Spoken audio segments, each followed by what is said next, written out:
Your life. Tsaka pag hindi ka sumama sa kanila, kapatay ka na. Tapos yung mga DepEd public schools, sa mga areas na patutubo, tinake over na ng kalwa, naging indoctrination na mamimisin. Kaya pumapalag yung mga katutubo dahil conflicted sila sa puro sa kanila, bathala, may kapal, ganyan. Dito ang teaching walang Diyos. So, conflicted sila. Tapos, Which lumad school? Sa Mindanao, Pang-Agusan up to Zamboanga. So, yun, there's petition also DepEd on Monday asking them to review again the curriculum. Dahil hindi makapasok, gobyerno natin, sundalo nga hindi makapasok. Tinuruan na nila yung mga katutubo na pigmi sundalo, takbuhan na sila sa mundo. Do you think it's too much na parang ano po na meron ng may martial law na meron din ng capitalists ang mga rebel? So, how do you In Mindanao, is this rally for is the rally to raise awareness yes, sa flight ng katutubo. More than anything else, sa flight ng katutubo. Kasi naging triangle na, think of a reverse triangle. Sa top, NPA at mining interest. Sa bottom, katutubo. Hindi, wala nang matakbuhan ng katutubo. Magreklamo sila, nire-recruit sila ng NPA. Hindi sila makapala. Yung paralan nila, kontrolado na rin doon. They took advantage of everything that government was lacking in para maangkin nila. 90% of our mining companies operate in ancestral land. Gusto natin maging aware ang mga negosyante dito na may-ari ng mga minahan na yung kanilang CSR man lang, doon na nila i-focus 100% doon sa ancestral land, sa mga katutubo. Pero sa pag-iisip nitong mga negosyante, bakit naman? Part nung kinukuha namin pambayad ng revolutionary tax, kinukuha namin sa CSR fund namin. Paano nila i-declare yung revolutionary tax? You cannot. So dapat itigil na nila, huwag na kayong mag-revolutionary tax. Tulungan nyo na lang yung mga katutubo. Then hindi nyo na kailangan makipag-deal sa NPA. What did they say po? Paayos siya ng pag-aaralan nila. Tsaka yung PCCI, Philippine Chamber of Commerce and Industry, magkakaroon ng parang policy on revolutionary tax to teach our business people how to deal with revolutionary tax. Kasi illegal. At the same time, wala ka ibinayad na revolutionary tax na ibabayad ng NPA para sa kabutihan ng mga katutubo. Impossible. So your rallying call is to scrap revolutionary tax? Revolutionary tax, yes. Ibayad yun na sa gobyerno or kung yung pera, i-direction niya. Kung saan kayo nag-ooperate, doon nyo ibuhos yung CSR nyo sa ancestral domain. Sila po ba yung sa ARMM or sa Mindanao ba yung poorest? Nandun ba? Yung mga indigenous people, sila yung poorest. Hindi lang sa ARMN, buong Mindanao, buong Pilipinas, Clark lang, ulit tayo lumayo. Sa Ita lang. Yung mga Ita lang, wow! Isabela, Tarlac, Batanes, yung Ibatans, the poorest of the poor. Ito, kayo, sa Isabela. Mga dumagat sa Isabela. And to think, ang dami nating mga cabinet at government officials sa Isabela. Ngayon, sa Isabela, nandun lahat ng kandidato ng Miss Earth. Hosted ng Isabela. Dapat i-host din nila yung mga ancestral domain nga po nila, inaagaw na rin nila eh. Yung isa po, nila dito.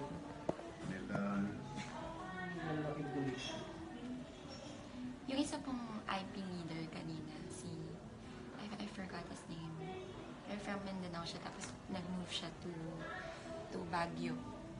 Sabi niya, yung mga allegedly, sabi niya, yung mga datu or yung mga tribe leaders na nare-recruit na hindi kasama sa kanila, pinapatay. Ganun So, nga. summary killings. Yeah. Totoo yun. Totoo po. Oh, kasi na-experience kami dyan sa kami mismo sa bundok, nakita namin talaga ang giya doon, mga katutubo. Giya, yung guide. Ano Pag po nasa yung- bundok ko na tanong. Ano po yung ginagawa sa kanila? Hindi indoctrinate. Sila, oo. Tsaka sila talaga yung makikita mo, yun ang guide. Kahit sa patrol, yun ang nauuna. Sa bilis nila, mga mga... How do you plan po? Like, what is your proposed solution para matapos na is the are you for peace talks? No. Tapos na ang araw ng usapan. We gave them so many chances already. The Duterte government also went along with the peace talks in Norway. Nagbigay na ng posisyon. The previous governments have been discussing with the left. We even gave them, 3 cabinet positions? They were asking for 2, binigyan natin sila 3. Mas gagalabanin mo pang Pangulo. Official family ka, parang kang anak, kinalaban mo pa yung tatay mo. So, tama na yung pag-uusap, wala na. Paulit-ulit na lang. Rehash of everything for the last 30 years. Rehash. Enough talk. Desperate na sila, pati kabataan na ng mga katutubo kinukuha nila. Ano kaya ang problema, Pangulo, ba't hindi magkaan? Bakit buti pa sa Colombia, mas matitindi pa yung komunista doon, nagkaayos sila. Ano bang naging ano? Kasi dito sa atin, talagang pera-pera. Sa Colombia, yung Farabundo Marti National Liberation Front was the longest running insurgency in South America.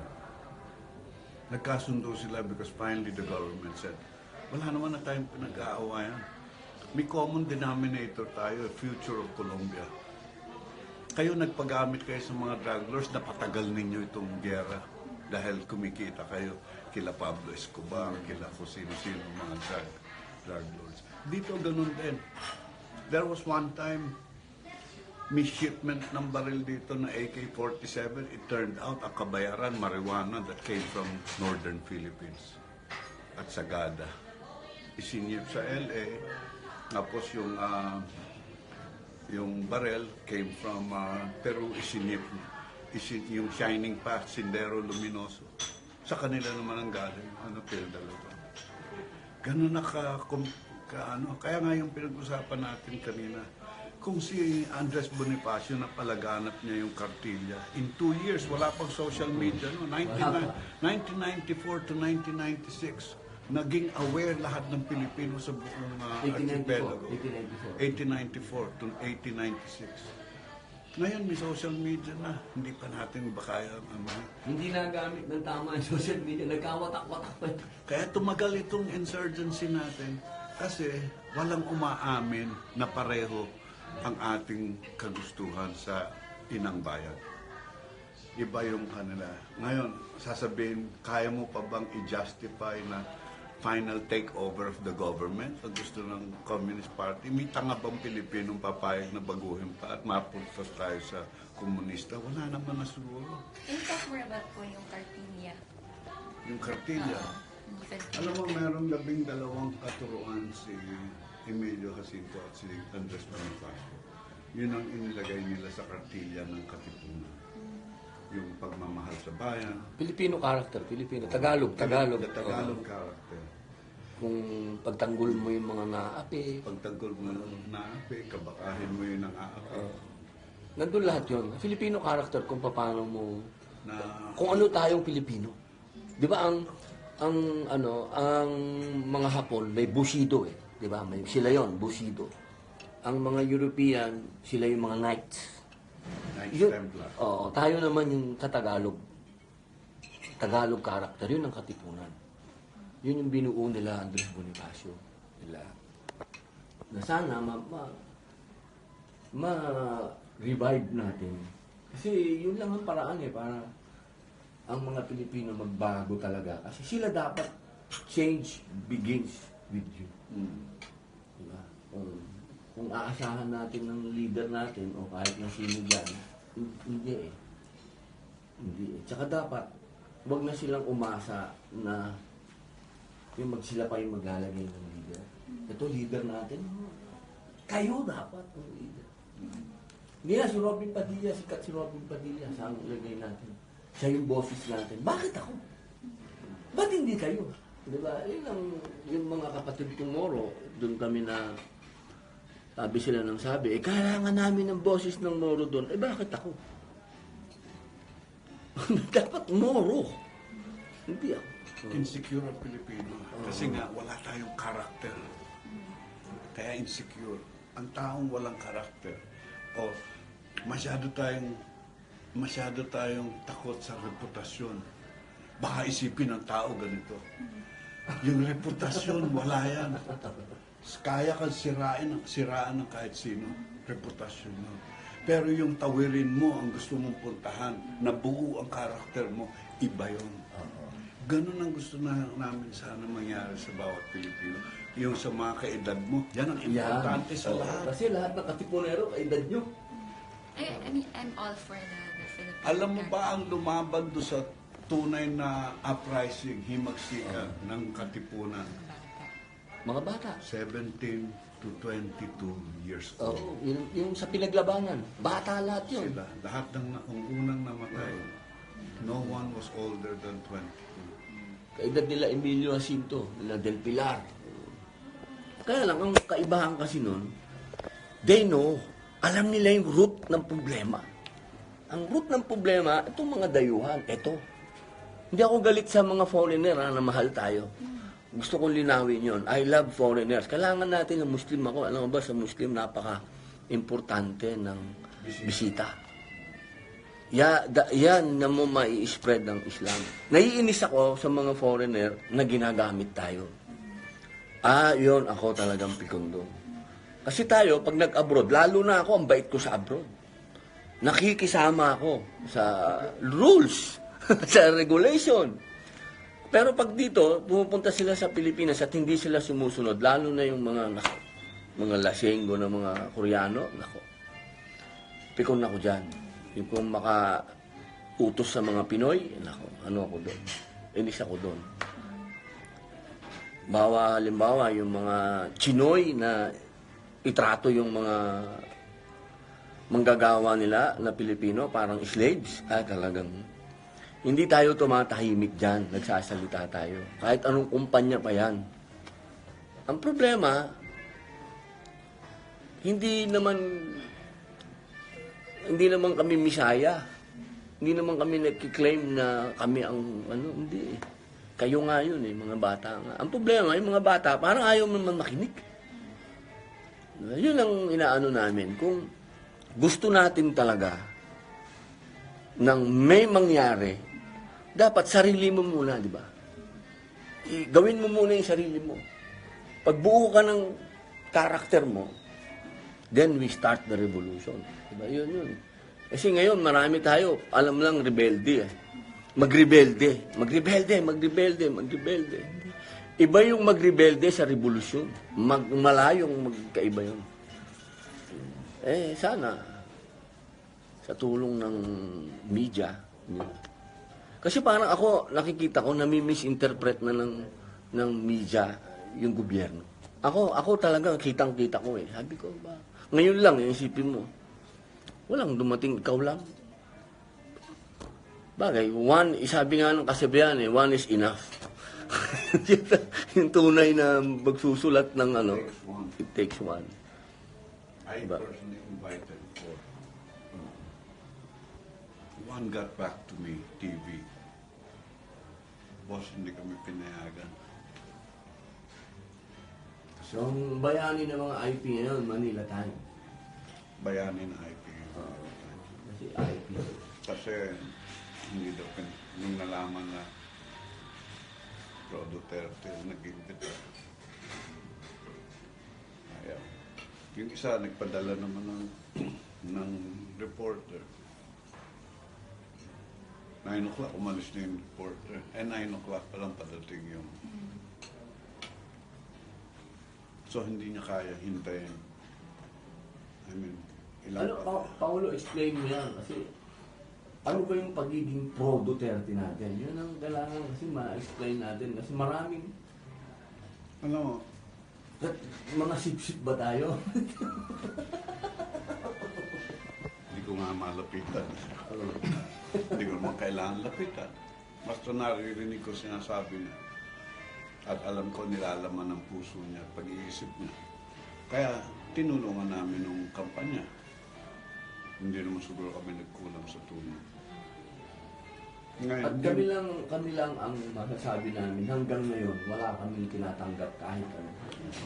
In kind, o pera yan, o pumupunta kami sa ibang bansa, ma'am, gastos namin yun. Yung kasama namin si Mayor, kami ang babayad ng pamasahe namin, hotel namin, kinakain namin. Hindi kami sumasama sa, ano, kasi hindi ganun yung suporta namin. Yung suporta namin na kami, kasi si Paring Rick, naniniwala kami kailangan natin ng strong leader, lalo ngayon sa sitwasyon ng mundo. swerte na tayo. Oo. We finally have a leader whose heart is in the right place. Hindi siya ruler, leader siya. So, Pinalalabas ng iba. No? Ganon. suportado natin siya. Hindi siya siguro yung pinakamagaling na sa pagsalita. Medyo palamura siya. Pero yun ang kanyang paraan para abutin niya yung at maintindihan ng lahat nakararaming Pilipino kung ano sinasabi niya. Pag galit na siya. Pag nagmumura siya, talagang galit na siya doon sa nangyayari na sinasabi niya. Pag nagmura si Mayor, alam mong Serious na to. serious na to. Malapit na sa puso na yung problemang inaano. Ngayon, kagaya sa drugs, corruption, criminality. Criminality includes all the three. Corruption and drugs. Corruption, I think, taong bayan na. Kung wala kasing naglalagay, wala namang tatanggap ng lagay. Pero ang nangyayari nga, dahil yung mga oligarchs tsaka mga political dynasty, the last 3 decades, naging magkakaibigan na sila. Sila na lang nag-uusap. So gusto ng mga oligarchs, ito na lang politiko na to dahil kausap ko na yung tatay nito. So sila, tuloy-tuloy na, naging ama, anak, kapatid, lahat sila na. At tinatolerate na natin yun dahil sila ngayon tumatanggap ng mga pork barrel nila, happy na sila dyan, gaganda na bihis nila, gaganda na sakyan nila. Pero, what about the majority of Filipinos? Do they feel it? Gumagawa ngayon ng paraan si Mayor, si Presidente na tulungan. Pero ang daming humahadlan. Bakit ganun? If there's a particular na policy niya that you don't agree with, ano po yun? I mean, do you agree with I agree with practically most of his policies.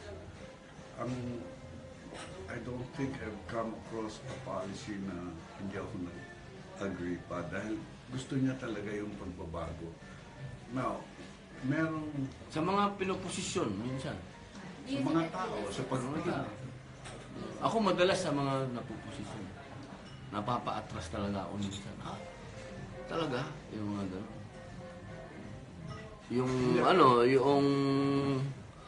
Sa tingin ko, itong second midterm na ngayon, midterm elections, halfway through his presidency, sa tingin ko, doon sa first batch ng appointees niya, talagang parang pasalamat doon sa mga tumulong sa kanya at nakiusap sa kanya mailagay sa posisyon, pinagbigyan niya.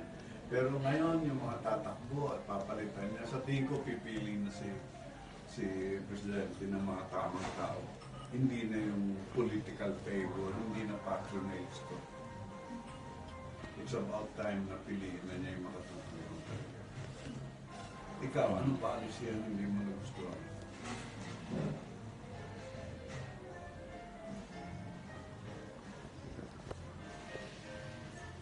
marching orders on... I think kapag pag-fairness po kasi siya minsan sa sinasabi, for example, the war on drugs, So marami pa na unresolved na EJK. EJ case. EJK. Yes. So yun po.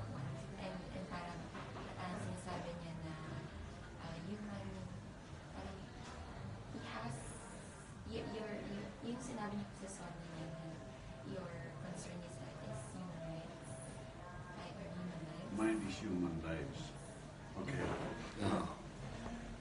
Alam mo, Kath, what he meant by that is yung CHR, masyado siyang pinupuntirya sa human rights.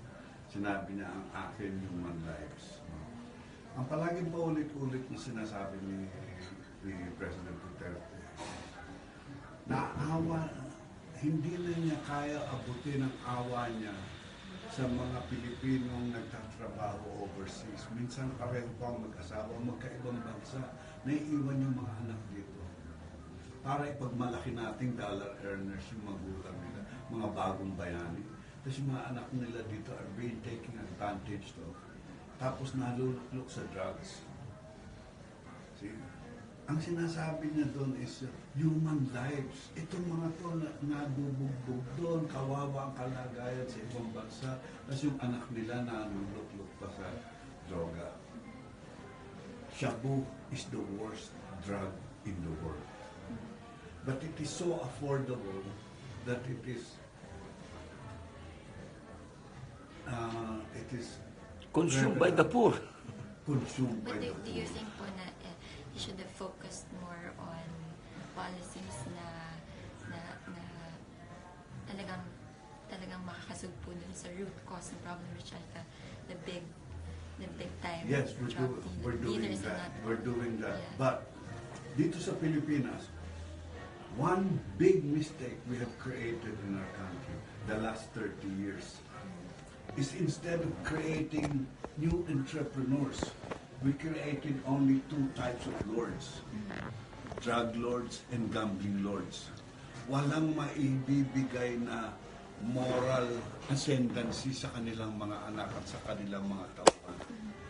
Yung sa drugs, yung war on drugs, talagang people even die, will steal your bag, your phone, just to buy a hit of shabu. Kaya yung crime, yung panahon ni Noynoy Aquino, ang crime talagang brutal crimes committed in the name of drugs. Yung bata, pinatay. Raping yung bata. Iba tama talaga ng shabu. Now, the president wants to curb that. In the first year in office, 700,000 voluntarily surrendered. Apektado kaagad noon yung mga dealers and suppliers. So, lalaban at lalaban yun. Gusto nila, siyempre, may nabebentahan. Wala nang drug addicts. Saan mo dadalhin to? Saka normal yung Pangulo pagka nagpapalit ng administrasyon. So Marami talagang namamatay. they're creating new ones. Tapos ginagamit pa to ng kalaban ni Presidente against him. Yung mga talagang encounters ng ating mga kapulisan tsaka mga drug lords. Totoo yan. Nanlalaban talaga. Sabihin mo ng 90%, 9 out of 10. Yung 10% na yun, talaga namang iniimbestigahan kung ano nangyari. Pero wag natin iti-twist para lang.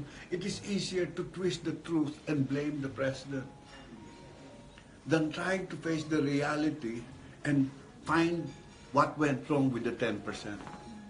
But isn't that what he's doing also sometimes? He's blaming also yung slamming sometimes the critics every time na meron siyang speech, ganyan. Kasi wala na siyang maasahang media na sasabihin yung totoo. Kaya siya na mismo, kahit papano, Pangulo ang nagsalita, baka pick upin to. Ganun na nangyayari.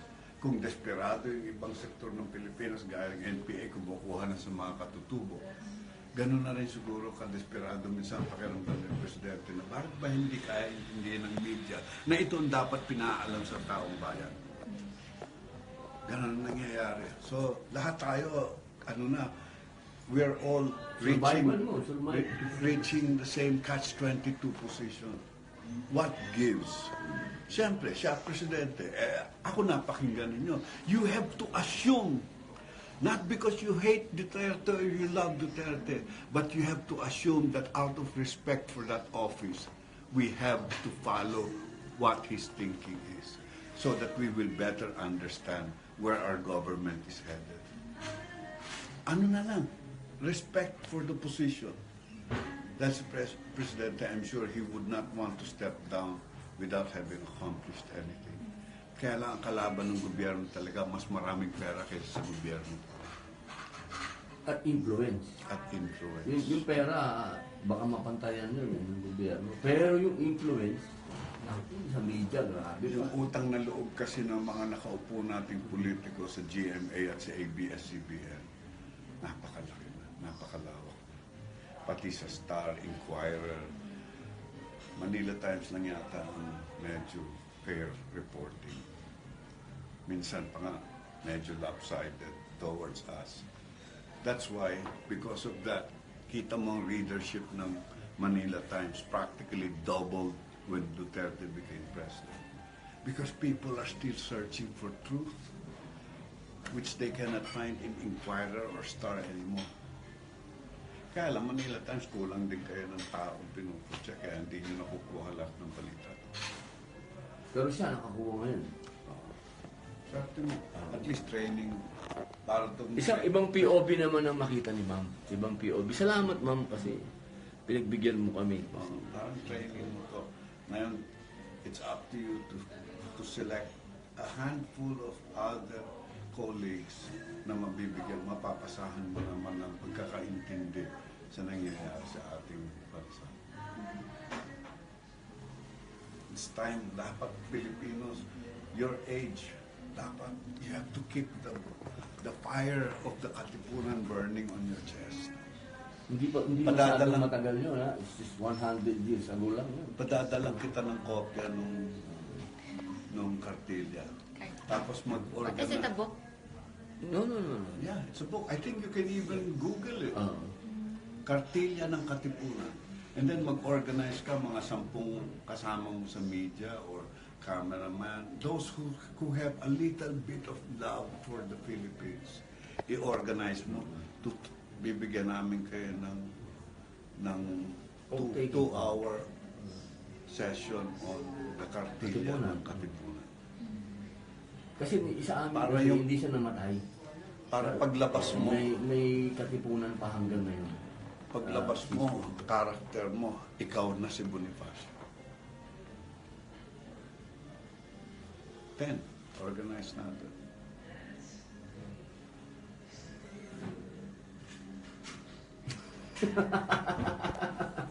Nakakatuwa yung reaction ni Catherine. Kanina di na nasagot yun eh. Ano bang masasabi mo sa revolution noong 1896? Hindi na nasagot yun. 96 revolution. Hindi mo napag-aralan na August 29 yun, 1896. pinaglabanan. Yun yung ano natin, our revolution against Spain. Kapag kasi maraming nangyaring rebellion nun, ha? Madami. Since 1500 pa lang, nagre-rebelde na ang mga Pilipino. Pero hindi siya nationwide. Etong 1896 August, yun, for the first time, buong Pilipinas. Wala pa kasing komunikasyon, no? Kaya hindi yung sabay-sabay na araw. Pero yung buong taon na yun, noong 1896 hanggang 1897, tuloy-tuloy yung revolution.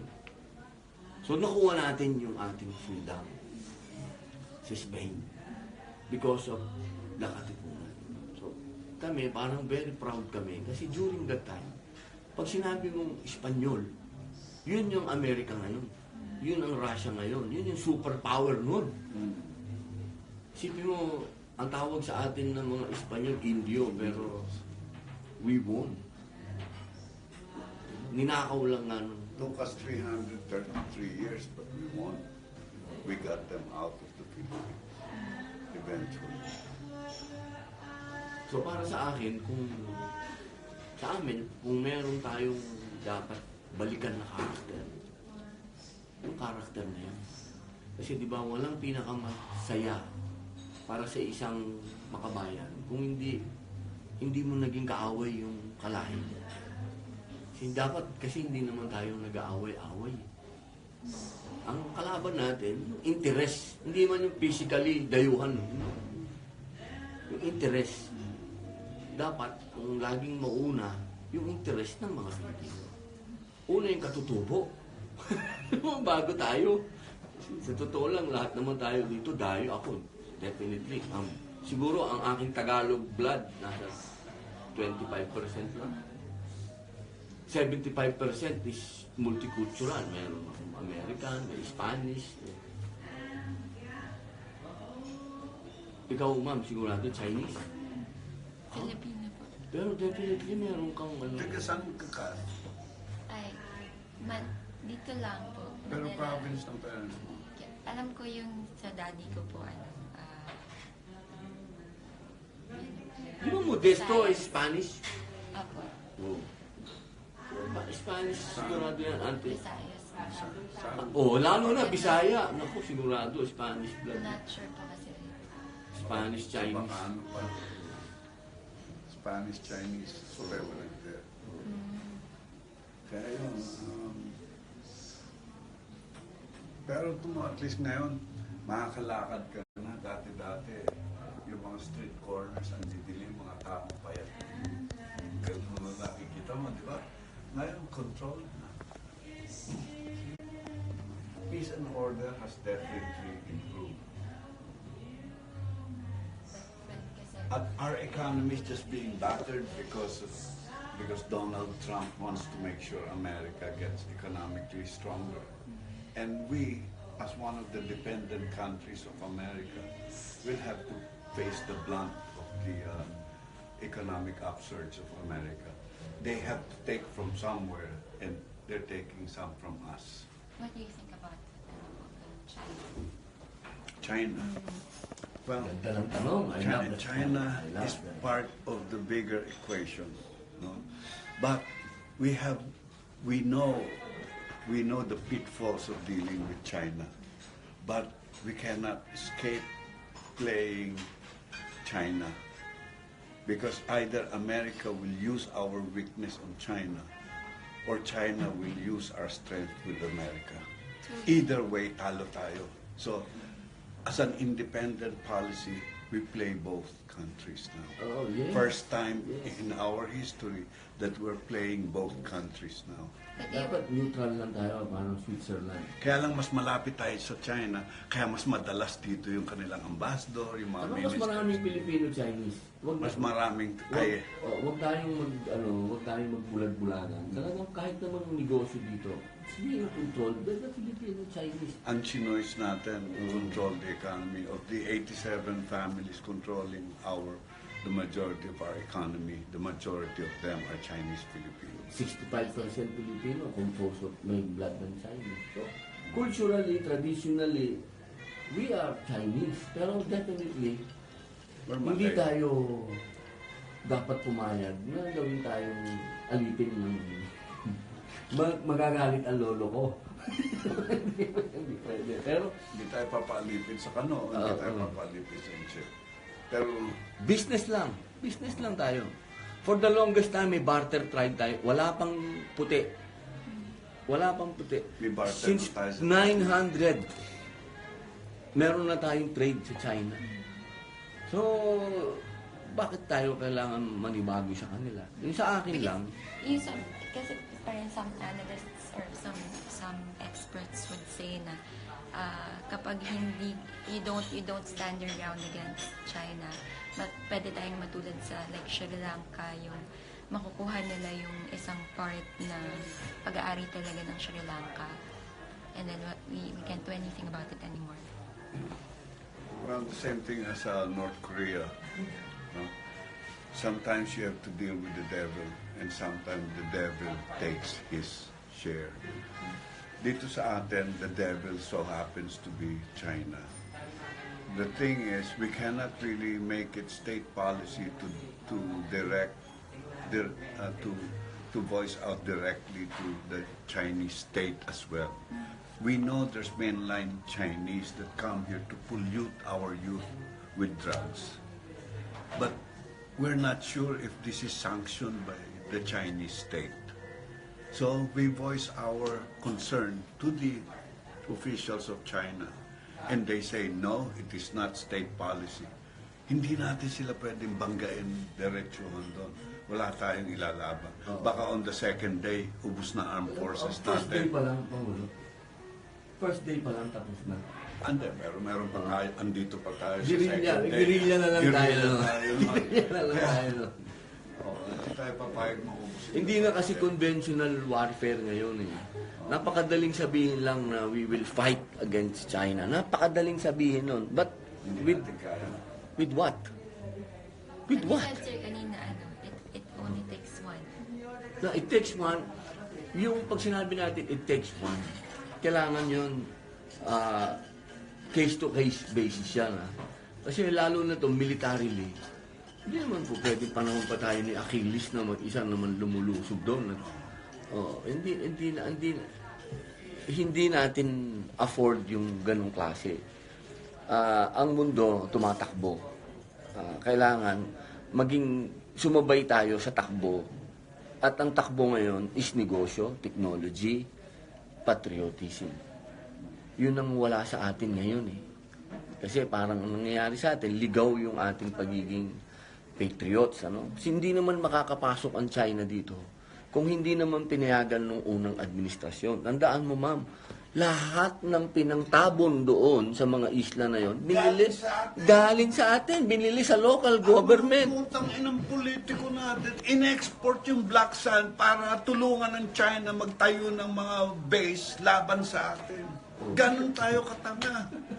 Pero, Sino ang tapos na yun nag-supply eh. doon, di ba? Tayo din eh. Tayo. All the materials to put up the fortresses of China in the West Philippine Sea came from the Philippines. From our mountains. All the ships carrying black sand never made it to China. Not one. So, doon mo, di ba? Yun, paano, hindi natin po pwede na gagawa tayo ng isang desisyon na dahil sa ginawa ng isang desisyon, kasi domino yan eh. Kailangan pag nagdesisyon tayo, hindi tayo inilalagay ang Pilipinas sa alanganin. Never. Dapat, yun ang rule ng isang gobyerno eh. Di ba? Pag nasa gobyerno ka na, dapat, ang tinitingnan mo lagi, yung mas nakararami. Kaya nga tayo may gobyerno eh, para proteksyonan yung mas nakararami. Ma'am, tingnan mo naman, pagka nagkagera tayo, mauubos tayo. Mauubos tayo sa China. So, ang pinakamaganda natin na relasyon sa kanila, business. At ang Chinese, for the longest time din naman, naka-deal natin sila kahit isang beses hindi tayo in-invade. Pabalot mo na lang yung mababago. Wala sa history na kailanman na pumasok sila dito at in-invade tayo. Wala. Lagi lang tayo. Saka ang ugali natin mas malapit sa ugaling Chino. Dahil Asian tayo. Asian tayo kaysa sa mga Amerikana. Do you think it's because kailangan nila tayo kaya tayo hindi kinakalaban? I don't think may kailangan ng China masyado sa atin. Oo, tayo may kailangan sa China na yun. Yun ang katotohanan. Kaya lang, as a member of the bigger state of nations, we also have the right to protect the safe passage of trade and commerce on the West Philippine Sea. Yung kanilang intrusion sa West Philippine Sea, kahit na meron tayo ng international arbitration court decision that it is within our exclusive economic zone, there is nothing we can do with that ruling. It has no basis. It has no tooth. It cannot be implemented to our advantage. Gera ang hinihingi nun, Pangulo. Pag- Gera ang hinihingi nun Oo. pag in-implement natin yung gera yun. Agyara yun. Pero kinakailangan din na ginagawa naman na natin ngayon.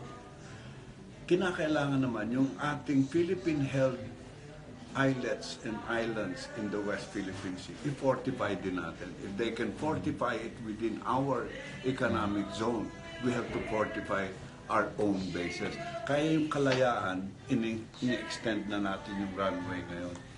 We have also designated one of the new carrier aircraft natin para supplyan yung Pag-asa. Yung Mischief Reef, yung meron tayong barko na halos lulubog, mataas lulubog na barko. In-increase na rin natin doon, may barracks na tayo.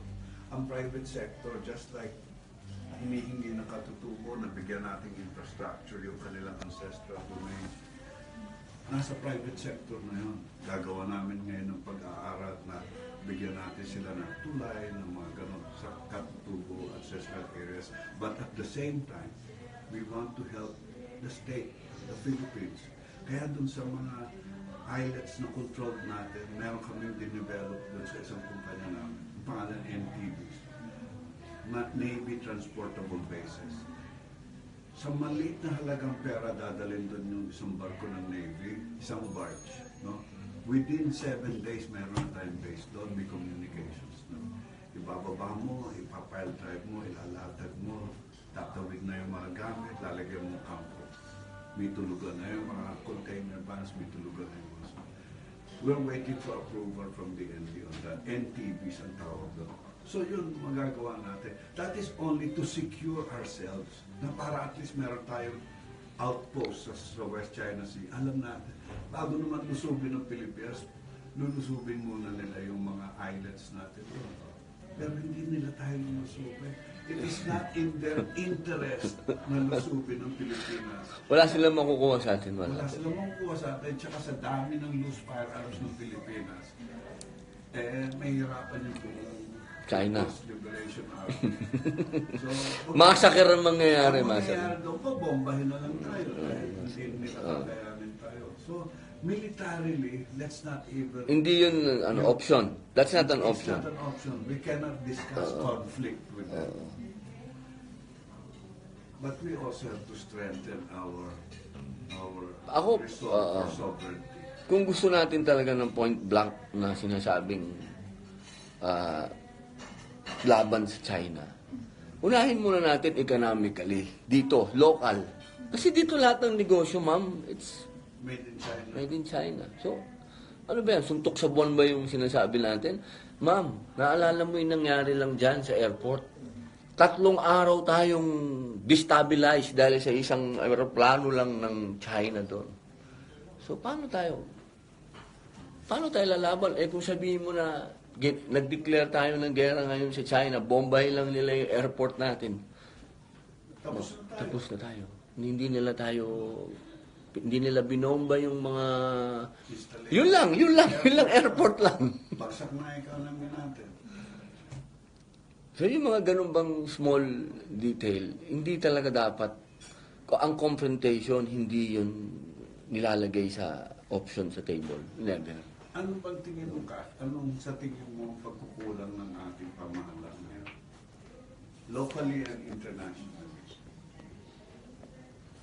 From what you hear, from what you see. Anong shortcoming? Pero huwag mong isipin na hindi kami, halimbawa, nagdeklara ang Pilipinas na meron tayong gera sa China. Ay, explikin mo, ma'am, na andun kami sa mga unang magbo-volunteer. Kasi kami, ang pangarap na lang namin ni Paring Rick, saka ni Paring Wally, maging bayani.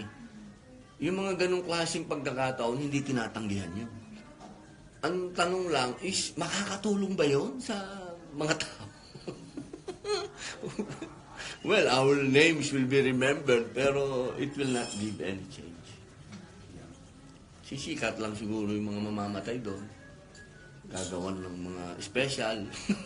In modern times, meron ng classic template dyan. UK against Argentina. Di ba? Yung Galapagos Islands. Gustong bawiin ng UK, ayaw ibigay ng Argentina. What do you think whether the president listens? Awat? Does he listen? Ano to? Like, Does the president listen? Listen? Yes. Kanino? Listen to who? To listen to To the people. Oh, yes. Naman. Wow. Oo, hindi yan magiging mayor ng ganyang katagal sa Alam mo, nami-misinterpret ang lagi ang si Mayor kasi masyado siyang local. Ano yung local? Minsan, sumasama kami dyan talaga sa abroad. Ramdam na ramdam mo siya ang pagka-local politician niya pag nasa abroad. Kasi how he handles the people, napakalapit lang sa tao eh. Yung, di ba nasa abroad tayo? Yung mga OFW, lalapitan niya, nakikipag-usap siya, ini-entertain niya yung mga tao. Kaya minsan na-interpret may misinterpret siya na parang bastos. Kasi masyado nangahalik, masyado siya local. Sa kanya wala yun. Pag pinag-usapan natin kung, halimbawa, makikinig siya. Ang tanong, sino ba yung nagsasalita para makinig siya? Kasi minsan naman sa XP, halimbawa, pag tungkol sa batas, hindi naman ako maniniwalang kailangan ng advice ni Mayor pagdating sa batas. Dahil fiscal yan na matagal. Siguro kung nangangailangan ng advice si Mayor, alam mo kung saan, sa economy. Yun ang kailangan niya ng advice siguro. Tungkol sa batas, tungkol sa geopolitics. Pagbilip na ako kay bilib ako kay Mayor kasi pag nakipag-usap siya ng tungkol sa geopolitics, alam niya yung kasaysayan eh. Alam niya eh. Alam niya ang simula at katapusan. Oo. That's his advantage versus his detractors. They don't know the president as well as some Filipinos do. The president's always 2 steps ahead of anybody else in any discussion. Pag may sinabi siya, at pinag-uusapan ninyo yung sinasabi niya, Nasa ibang ano na siya. pag dinisect mo yung sinabi niya, 2 steps ahead na doon sa huling salita, sa huling sagot. Huli na tayo. Huli na tayo. Ang galing. Kaya, okay pa rin tayo. We're still in good hands. I just hope some of the people that are around him are sent off to pasture or mapaalalanan kung anong tungkulin nila. Nakakalimutan nila minsan.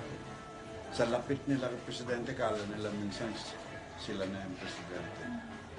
Kung si Presidente nga napaka-humble na ayaw pa niyang patawag ng Presidente. Yung mga yun, atat na matawag silang Presidente. Pero, yun na lang. Paalala na lang natin sa kanila yung tungkulin. Do you think he'll declare po martial law sa Philippines? No, but I hope he Revolutionary government. forms a revolutionary government. No, War money? no. At this point in time, it is riskier for us to maintain the status quo state. It is riskier for us. As far as the future is concerned, or the short-term future is concerned, I think all it takes will be a little trigger for the president to declare a revolutionary government. And it will be in our best interest. But before he can do that, to get the support of the people, kailangan yung ibang nakapaligid sa kanya malinis muna. Dahil hanggang Tsaka unang-una, dapat pag nag-RevGov, anti-dynasty kagad. anti-dynasty. Yun na muna. Oo, yun na muna. Sige, parang pero po, some would say that, parang the government is very good on paper. And on paper, magaling po mag-craft ng law. But when it comes to implementation, dun po talaga medyo... Which part of government are you talking The about? national government. Huh? The law. Yung mga laws. So legislative. Yes, Hindi, alam na natin yan. The number one violator kasi are the Since 2 decades ago, even the Asia Legal Forum says the best laws are found in the Philippines, except the Philippines has the worst implementation of law. number one violator nga sila eh. Di We ba have yung the DAP best lang? laws. Ang gagaling ng ulo nung gumawa ng laws. Yung Pero DAP, ang yun na lang DAP. Ang implementation- number one, yung DAP. Na sinabi pa ng... Ang bureaucracy na mag-implement ng laws, the worst. Yung DAP na lang, sasabihin nila, 2 years, 2012, sabi nila, Philippines finally got AAA credit rating. Alam mo ba kung bakit naging AAA? Kasi yung buong pondo ng 2010 at ng 2011, in-impound nila, hindi sila gumastos. Kahit sinong credit agency, pag nakita ang laki ng savings account mo, bibigyan ka ng credit line, di ba? Ganun ang ginawa nila. That's a very simpleton approach to economics. Impounding. Ganun yung ginawa ng previous government. Huwag lang sanang gawin ngayon ng mga economic managers ng presidente. We should have learned from the previous government. Impounding doesn't work. You have to release the money to our people. Let the people have disposable income. Because the happier your workers are, the more productive they are. Kaya yung second train, ako medyo ipi din doon sa second tranche. Pero, affected So, na. first time lang yan, Pangulo, na meron kang hindi isang ayon ka talaga, yung train. Yung train kasi hindi masyado napag-aralan, tsaka hindi masyado nabigyan pansin na ipaalam sa ating mga kababayan. Ano ba yan? Implemented na ba ang train? Implemented na noong January pa, yung first tranche. Oo. I think it's 5 pa. 5 tranches. 5 tranches. Pero, alam mo, Paano sabi nila, kailangan daw yung train sa infrastructure? Doon daw yun gagamitin na. doon ka nagkakamali. Yung economic managers natin mukhang nagkakaroon na rin ng personal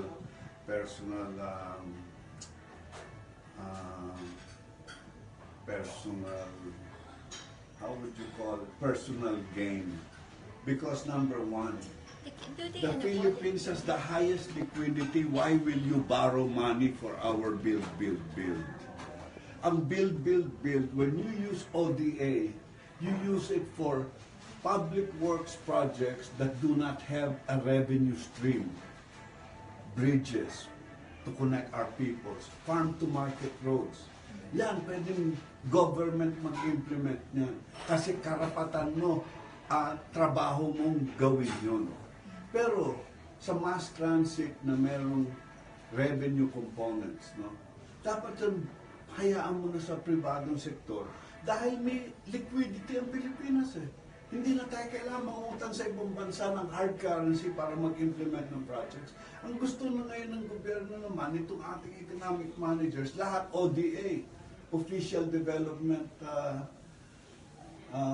Assistance, na babayaran natin. Low interest nga, pero pag nag-ODA ka, that country lending you the money will insist you use their contractors, you use their consultants, you use their banks, you use their facilities. Talo kagad tayo doon. Nawala yung trabaho para sa Pinoy. Nawala yung mga Pilipino. Ano gagawin natin mga Pilipino? Others from China. ODA from China is worse. But I think the President knows that as well. Gusto lang niya yung masabi na nag-offer ang China because it makes China feel good that tinanggap ng Presidente offer. Pero pag-aaralan natin yan, we have to learn from what has happened in Sri Lanka, in Bangladesh, in West Africa. Yung mga ODA ng China doon, puro failure. Nagawa ng airport, sabi tapos na, hindi pa pala. Iniwanan na lang. Ngayon may utang yung country, hindi pa na nagagamit yung airport.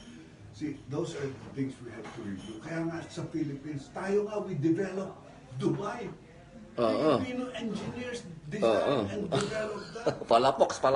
Oh, tapos ngayon tayo, China, imbitahin natin. Bago pa ang China, hindi pa nga marunong gumamit ng freeway yung mga Chinese. Pag nagkamali ng exit, nag-U-turn. Simple mo sa Lucar Expressway, nag-U-turn. Tayo meron ng North Diversion Road at South Diversion Road. Tapos ngayon sila gagawa. Para naman tayo din sila. So, yung liquidity, we have to take advantage of our financial situation right now. We cannot afford to borrow. We cannot afford ODA that much. Now, yung hydroelectric to resolve the problem. Yung Bataan nuclear plant ba? Ano ba talaga ang sitwasyon doon? Tanungin na natin itong mga millennial. Ano ba ang nyo sa Bataan? Oh, okay. Yung Bataan nuclear power plant, that's a Westinghouse reactor. There are two made the same reactors. One was sold to Austria, one was sold to the Philippines. Nung ready na tayo mag-implement and put online the Bataan Nuclear Power Plant, nagkaroon tayo ng People Power Revolution. Because of the People Power Revolution, Cory did not want to have anything to do with the Marcos Project. Hinayaan natin, we shut down the Bataan Nuclear Power Plant. Pero totoo ba, We Pangulo, were paying $250,000 a day in interest. hanggang ngayon? Tapos na, bayaran na. But that was a 25-year loan. Kaya naghirap ang Pilipinas.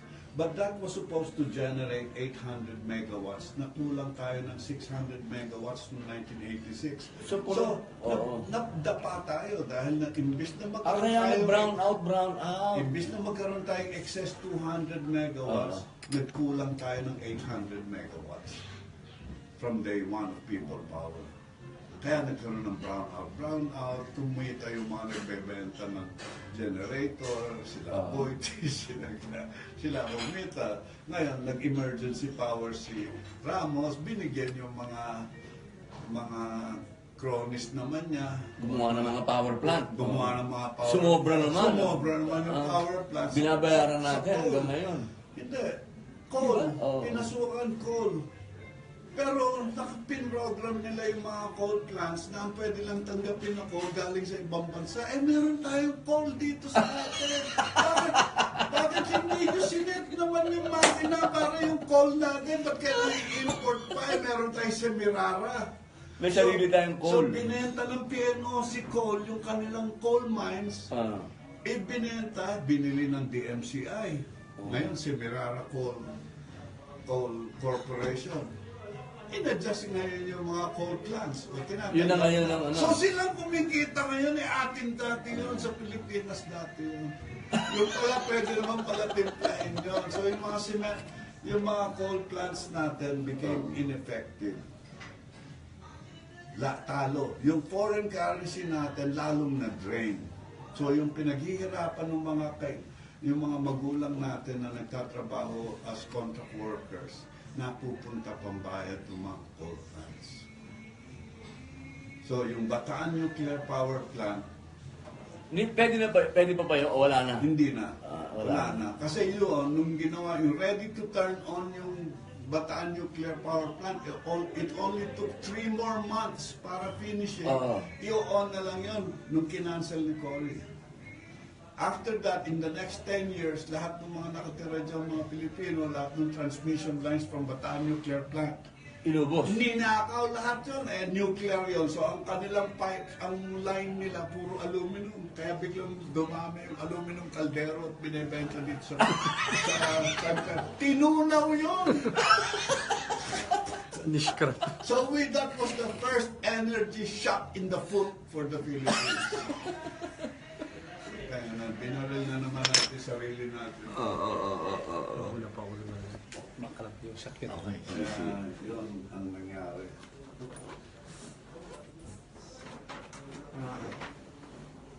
So yung sa gasolina, wala ba tayong solusyon doon sa gasolina? Ano? Di ba issue din? Oo, di ba issue din yun? Kasi, ano bang pwedeng i-solve sa gasolina? I think it's a suspend. It is suspended now. Hindi, kasi nung galing tayo sa Russia, di ba, mayroong magandang balita dati na Magsusupply ang Gazprom ng LNG sa atin. Kaya lang, masyadong okay daw sila. meron bang paraan na magkaroon tayo ng murang langis? Meron, marami. Marami? Eh bakit hindi ginagawa? Just like everything else dito sa Pilipinas kasi puro sindikato at kartel. Dalawa lang ang klaseng successful business dito, sindikato at kartel. So sa sindikato, andyan yung mga monopolies, andyan yung mga oligarchs. Sa kartel naman, ito yung mga wheeler-dealers, yung mga brokers ng bigas, brokers ng kung ano. Pati nga sibuyas at bawang sa atin na kartel pa. Pati yung copra, yung coconut. Lahat talaga na ano tayo.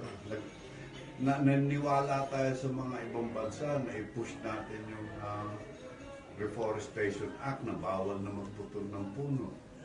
So, pinasa natin, hindi naman lang natin pinag-aralan. Dahil nawala tayo, dahil because of that forestry law, bawal magputol, ini-import ngayon natin ang kahoy. Paano ginawa ng mga mahihirap sa atin? Hindi na kaya bumili ng imported na kahoy.